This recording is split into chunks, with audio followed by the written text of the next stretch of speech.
it is exactly how I want it. Hello guys, in today's vlog I will be showing you what I'll be cooking, the meal I will be cooking for my family, that is supper.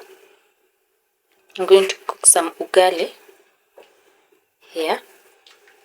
That is water boiling. I've already put the water inside the cooking pot, and this is some meat. I always put it directly without adding any water, and then leave it, add some salt and ginger, and then leave it there, specifically for cooking wet fry, meat, beef. I always leave it there for it to steam up and drain the entire water, the water that is inside the meat. When it is completely dry, I will put some cooking oil, then on top of it add some tomato and onion directly. That's how I do my wet fry. Then on top of, apart from that, I will be taking some fermented milk. You can see the word written on the package. Maziwa lala, it was so natural. This is fermented milk. Yeah, that's what we'll have for supper. And the reason I'm vlogging this, you say outside it's daytime still, but the reason I'm cooking this is because there is no lights here, so I don't have, it's allowed 6 to 6:30. Have this the time right now is, I am not sure, but it is 6. I am sure 6. It's past 6 already. So outside it is there. Also there is still lights. Darkness hasn't entered yet. So what will be happening is I'm waiting for the water to boil. There's one in the black pot, so that I can the non-stick pot, so that I can cook ugali. In this house we use ugali called kavagala. That's our best unga for ugali, for nini. Our best flour for cooking ugali. It's actually, this is corn flour. It's a type of corn flour. Kavagali is a company, but it's a brand for the company. But the flour itself is made from corn flour. That is maize. Already here, I already washed the utensils. You see, the sink is clean. I didn't record that with you when I was doing that, but I already did that. There were a few utensils, only the cups, because I had already washed the rest of the utensils in the morning. So stay tuned as we cook ugali. I will be showing you step by step how we do it.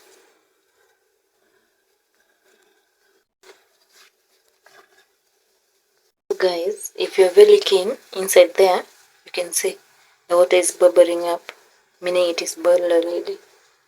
So it is time to start cooking using a cooking stick. Let me show you what happens. So guys, what will be happening is I will be putting the corn flour step by step. Let me show you. I'm using this corn flour. It's inside this container right there. That's my corn flour. I'm putting it inside the water, this water, and then I will be turning it slowly by slowly.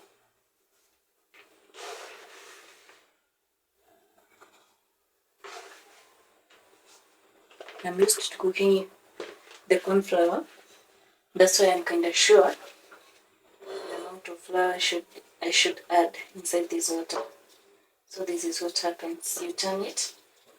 It should be totally thick, not the porridge type. More than porridge, the thickness should be tough. Let me say tough. So let me add the flour. And now it's time to turn until it is thick. On the other side, one it is still doing well. It has a lot of water still. And that water is its own water. Not that I added any water. No, I didn't add any water in it.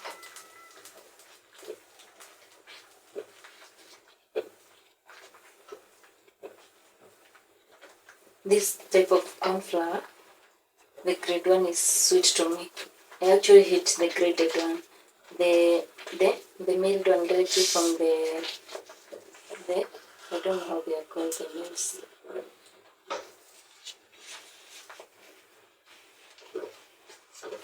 Kisiagi, we have Serani. I don't like the one that hasn't been completely filtered to grade 1. So the reason why you see some drinking, it's because there is no lights here. I don't know if you can see what I'm doing clearly, but we will work with the situation as it is. Don't worry about the mess after cooking. We'll always ensure that I clean my cooker. So everything is okay. Don't worry about the droppings. That one will be sorted out like that. So this one is ready now to cook. It is to the exact texture that I want it to be. And we will keep doing this until I'm done cooking.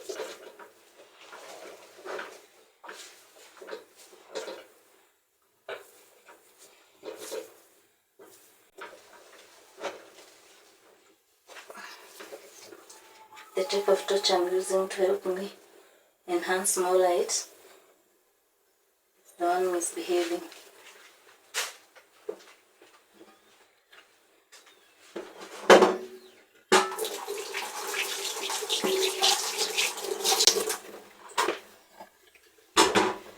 I was from washing my hands after correcting the excess droppings. The secret to soft and cooked nice ugali is ensuring you turn it often to avoid it from burning, because when it burns, you will think it is cooked yet probably it is not cooked. You better not burn it and turn it as many times as possible and ensure the corn flour mixture is totally cooked.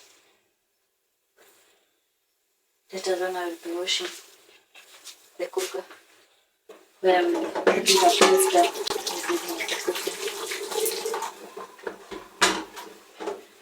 At the moment in Kenya, I don't know what is happening to Kenya Power, the company that supplies electricity to us. I actually can't tell what is happening because I don't sometimes follow up. Meanwhile,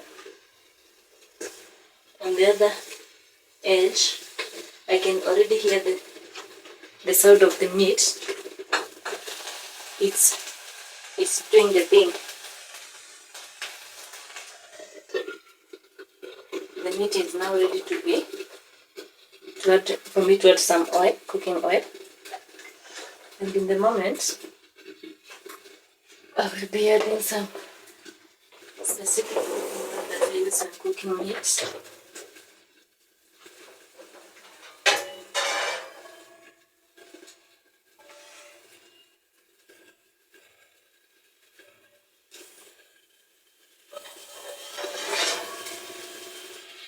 So I'm putting in some cooking oil.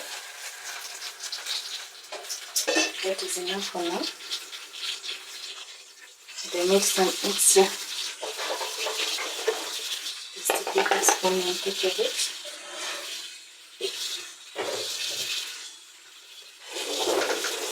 I'm letting the cooking oil do some magic in the meat as I cook. So anyway, let me wash the onions on this far edge.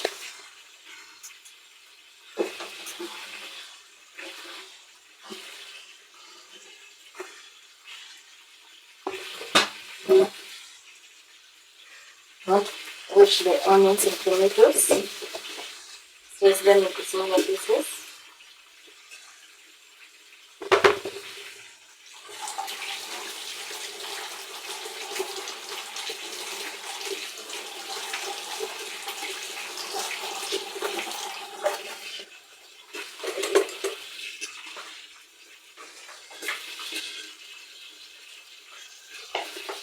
So let me set the tomatoes first.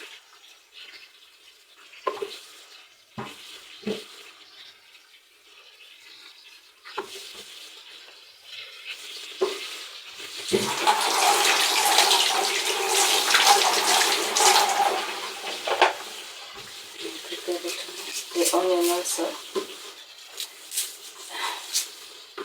I'm using the red one. Sometimes I add rosemary to the wet fry, but for now let me use the raw ingredients that we can.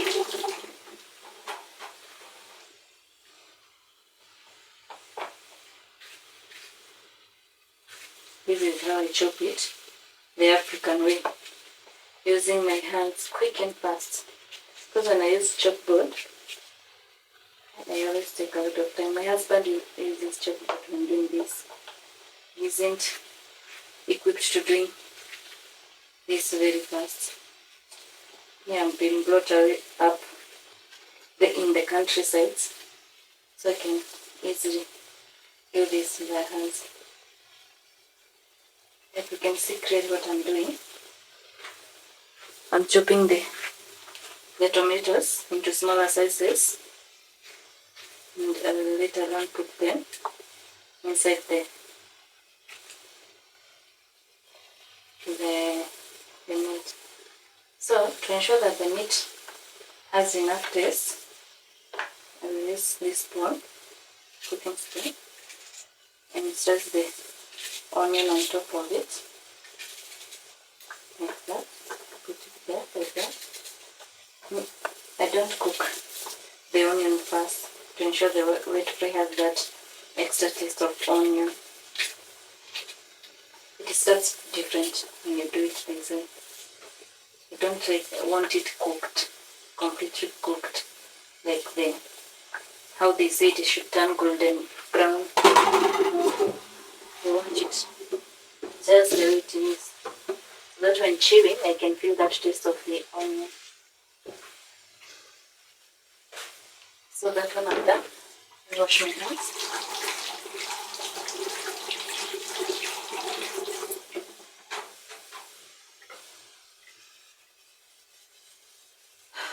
Let me go back to my ugali now and turn it again.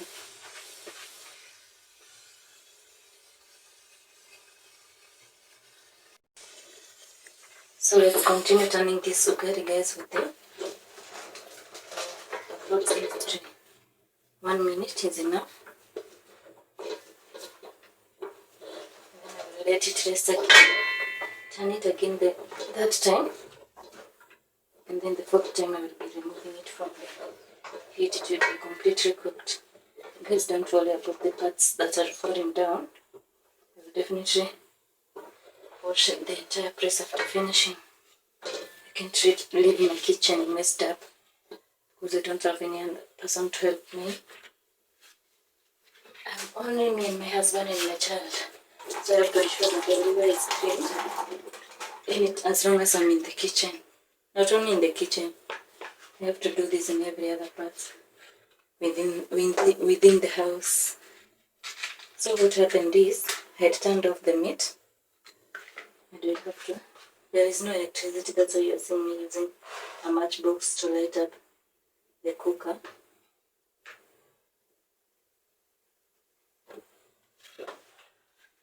So back to the meat. So in this case, I will add the tomatoes first. Then add the onion on top. And I want to mix immediately so that the tomato can cook fast before the onion. I want the onion the way it is fresh. It gives the wet fry an extra kind of taste. And that is what I want in my meal today. I'll be showing you the final results. Guys, I will be showing you the final results after I'm done. So let's keep turning the bread to ensure that it doesn't stick. Or just to stick in the pot. But You have turn it to ensure that all parts are cooked. Nice.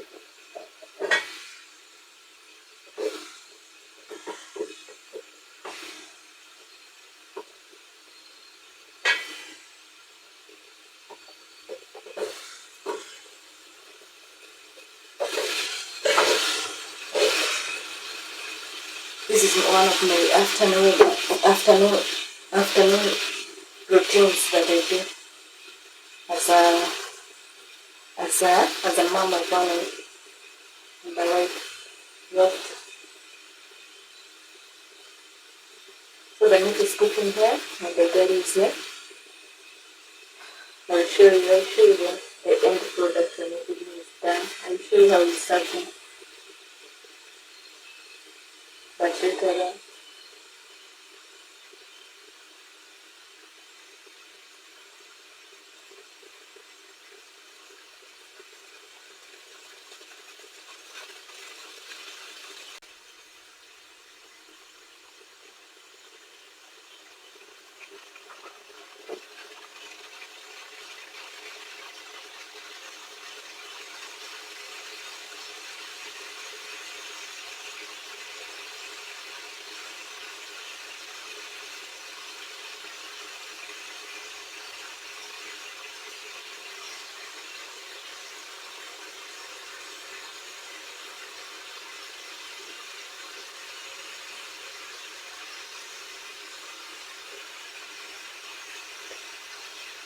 You see the beauty of using a cooker is when one thing is cooking here, another thing is cooking there, and if I would want to cook another thing, that thing would be cooking there. So that's the beauty out there. That's the beauty of having a cooker in a house, in our home. As long as you can afford it, just try it. It saves a lot of energy. And you can be able, as a woman, you can be able to multitask with them. So this my dog keeps drinking. That's on and off, on and off. But you have to operate with it the way it is. Meanwhile, let me go look for a better torch and leave you there with my meal.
Guys, I'm back.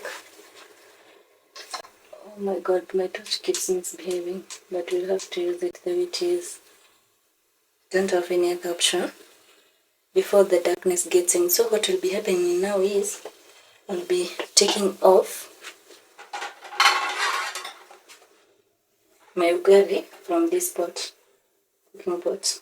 Let me show you how we do it and how we put it on the serving plate. You turn it one more time, like this. Then start folding, doing it like this, putting it together like this, this.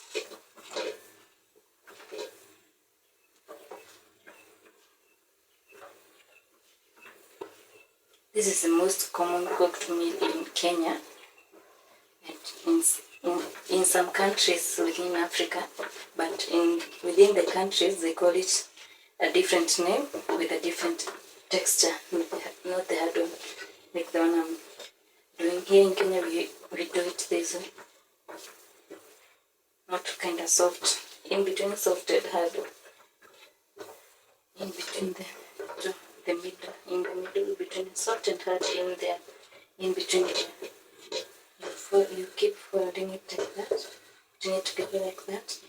Remove the excess from the cooking stick, and also try adding it inside the cooked one, like that. Meanwhile, the meat have been cooking. I haven't even opened it to let the tomato to pour out all its juices inside the meat.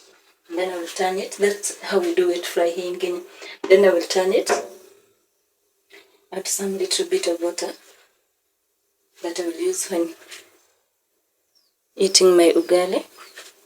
So this is how we turn it. Watch carefully how we do it, how we turn it. It may seem scary, but we turn it like this, you see, like that. Then pour it just like that, down there, just like that. So that's our ugali.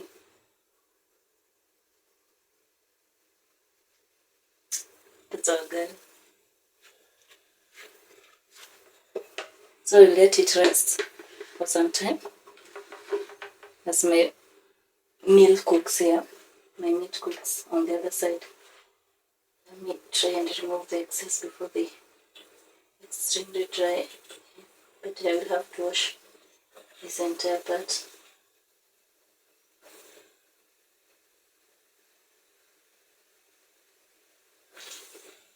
Oh my God, I hope the rest will get back as soon as possible before the darkness. I hope Kenya Power will look into that.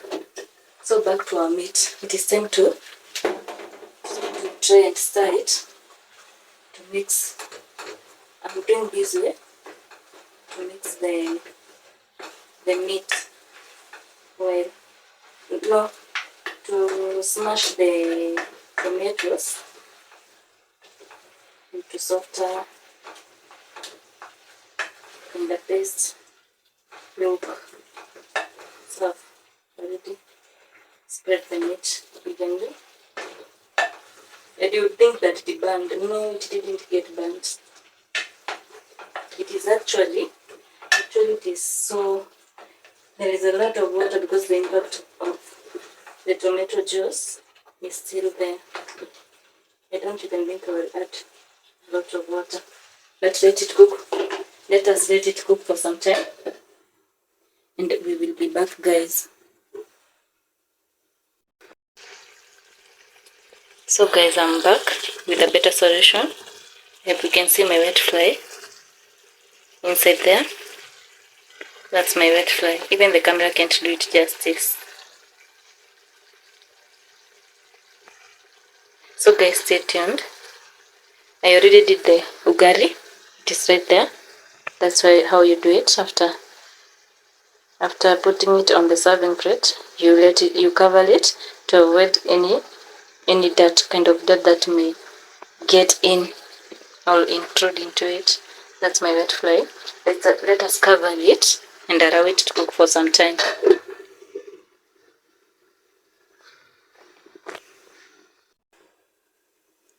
So guys, the thing is, I will be adding in some water into the meat to act as an extra kind of stew to ensure that our meat is very nice. I will be adding it here.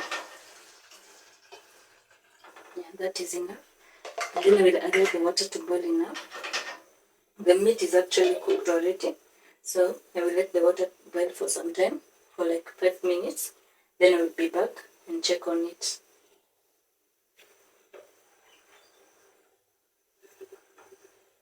The pot is already very hot, so the water is even already boiling. Apart from that, we will be eating the wet fry with these avocados. These ones. This is already ready to be eaten. and this is already ready to be eaten. I don't know if these are ready.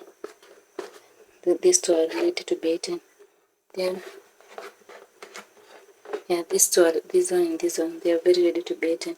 I always put my fruits here, the unripe ones, inside that carton so that they can ripen easily.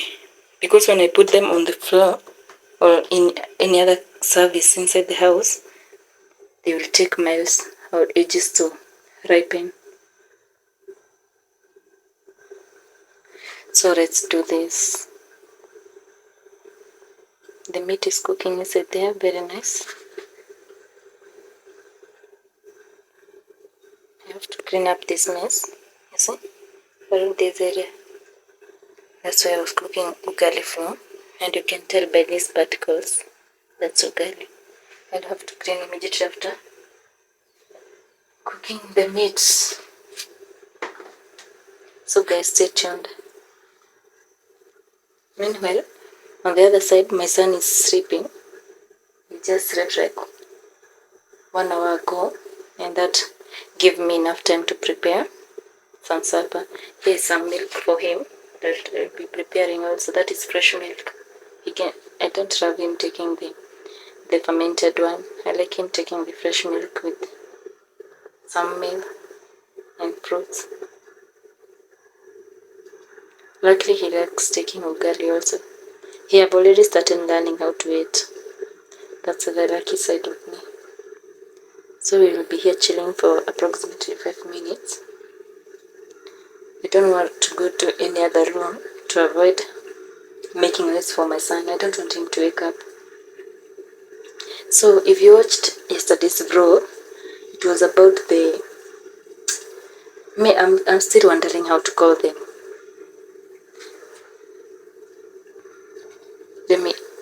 I'm still wondering how to call the Kenya police. Kenya police and some, what do we refer to these people?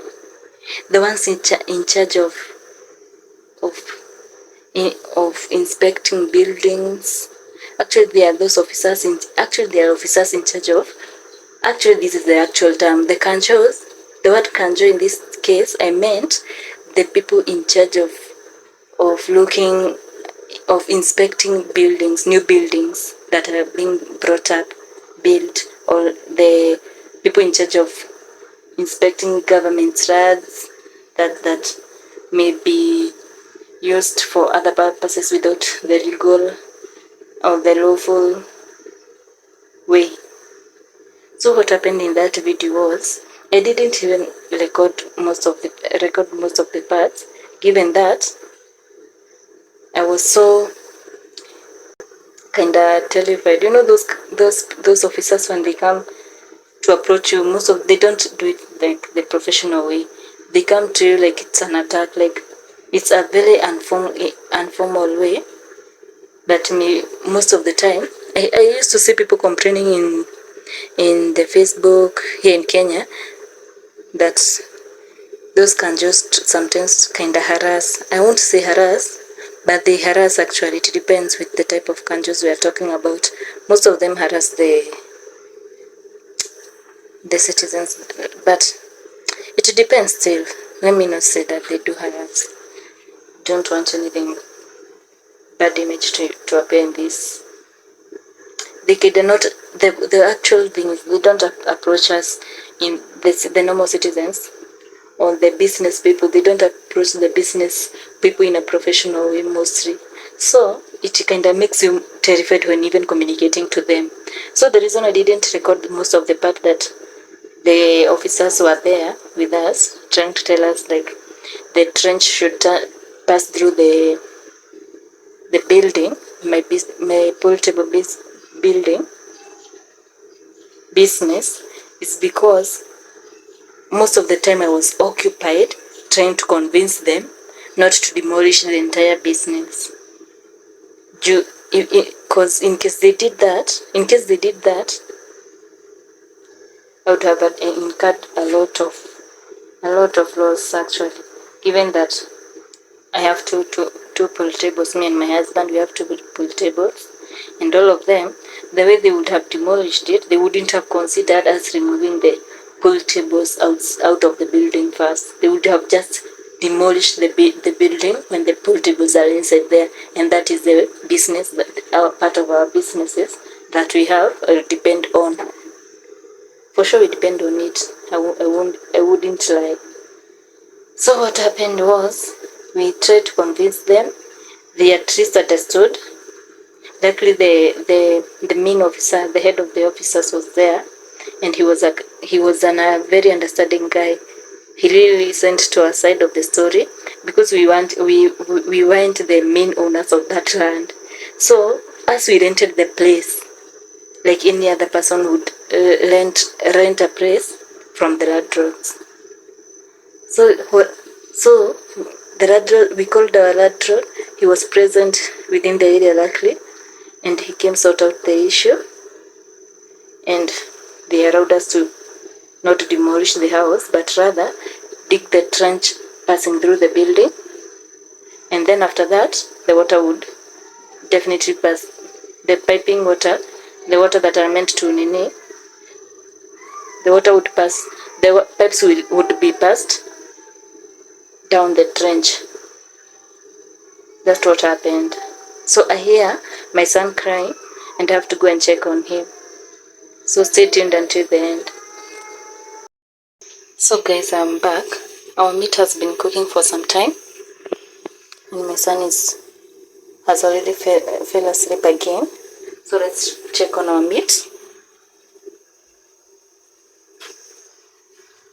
and then turn it off. I hope you can see the magic inside there. That's what I was telling you guys. It is exactly how I want it. Let me turn it for you to see.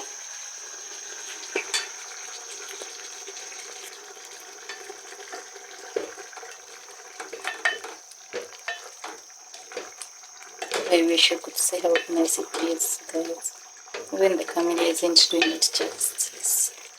The tomato color, the brownness of the meat.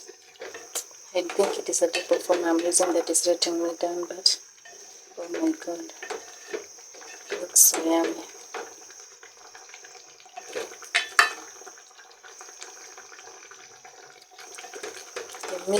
The meat have been cooking for some really long time,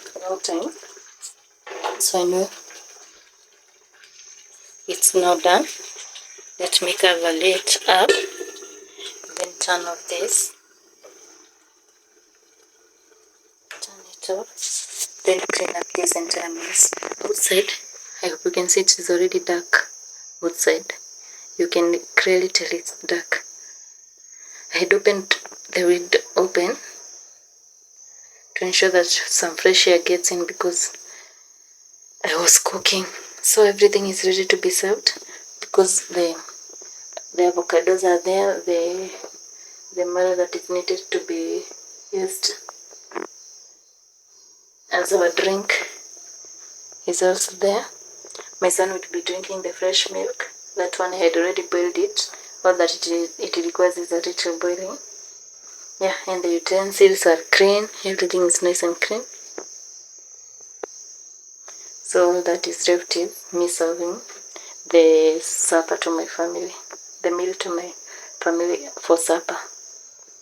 So stay tuned until the last minute. So guys, welcome back to this YouTube space. Ensure you watch my vlog till the end and enjoy each process step by step. I hope you learned something new. I hope my video was educative to some of you who may not be knowing the process of cooking ugali. Yeah, and maybe there are still some people who don't know how to cook the wet fry the way it should be done. But maybe the processes are different. But that's how I do mine. That's my style of cooking wet fry. The reason the blinking is happening is because of the lights. The lights are not yet still on, and I'm using a specific type of torch, a solar type, which is letting me down at the moment. So guys, please support the channel by subscribing, liking, sharing and commenting. Please share the video with your friends so that I can get more subscribers. I hope we get to 1,000 subscribers by the end of this year. I'm really hopeful. So thank you guys for watching and for taking your time to go through the entire process with me.